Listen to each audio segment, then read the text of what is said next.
Hi friends, எல்லோரும் எப்படி இருக்கீங்க? நல்லா இருக்கீங்களா? நான் ஸ்ரீலங்கா முறையில் வட்டக்க பொரியல் எப்படி செய்யணும்னு பார்க்க போகிறோம். கடாய் வச்சு அதில் நல்லா எண்ணெயை ஊற்றியாச்சு, போதுமான அளவு எண்ணெயை ஊற்றியாச்சு.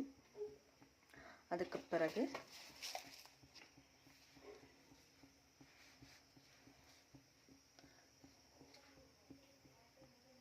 எண்ணெயை ஊற்றியாச்சு. எண்ணெய் வந்து நல்லா சூடாகும் வரைக்கும் கொஞ்சம் நேரம் இருக்கணும்.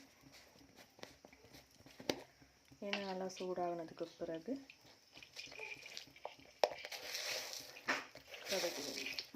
கடுகு வெந்தயம் சரியான அளவு கடுகு வெந்தயம் போட்டாச்சு.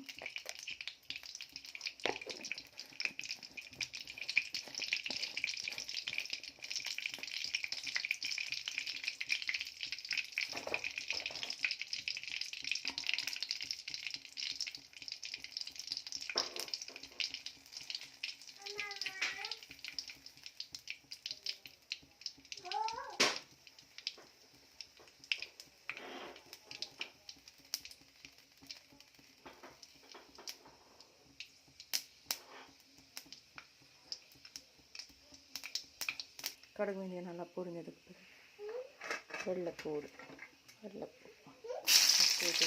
போடணும்.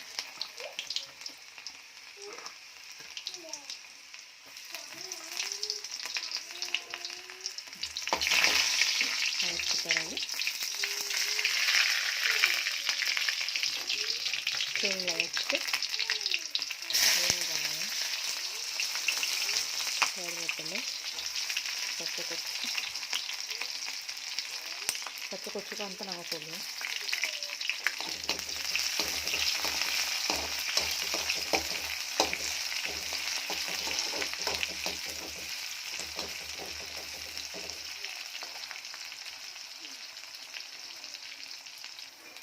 பாருங்கள் ஃப்ரெண்ட்ஸ், நல்லா வெங்காயம் வந்து நல்லா பொன்னிறமாக வந்துருச்சு. இப்போ பொன்னிறமாக வந்ததுக்கு பிறகு நம்ம வெட்டி வச்சுருக்கோம். நம்ம வட்டக்காவை நல்லா தண்ணி போட்டு வச்சுருக்கோம். அதை எடுத்து இப்போ வந்து போடணும்.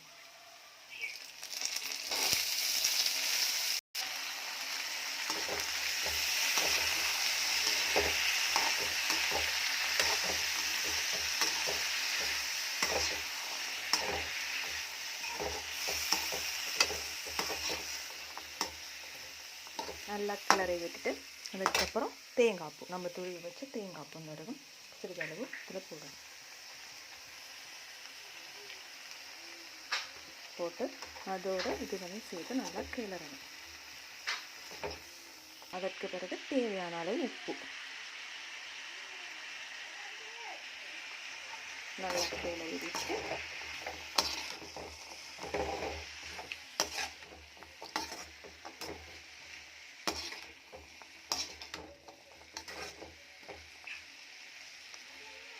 நல்லா வெந்து வர அளவுக்கு ஒரு 10 நிமிஷம் மாதிரி கடாயில் போட்டு மூடி வைக்கணும்.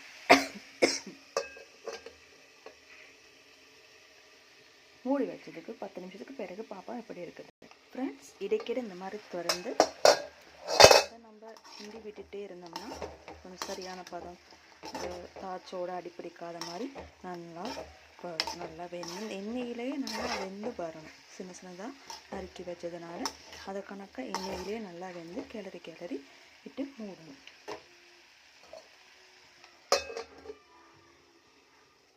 இந்த மாதிரி இடைக்கிட இன்னொரு முறையும் நம்ம கிளறி விட்டுப்போம். கிளறி விட்டுட்டால் இந்த வாசனை நம்ம ரொம்ப நல்லா தூக்கலாக இருக்குது.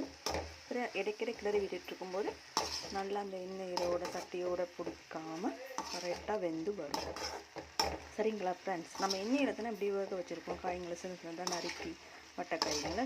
ஸோ அதனால் அதை நம்ம எண்ணெய்க்கு தாச்சில் விட்டாமல் கிளறி விட்டுக்கிட்டே வந்தோம்னா அது நல்லா டேஸ்ட்டாக நல்லா வரும்.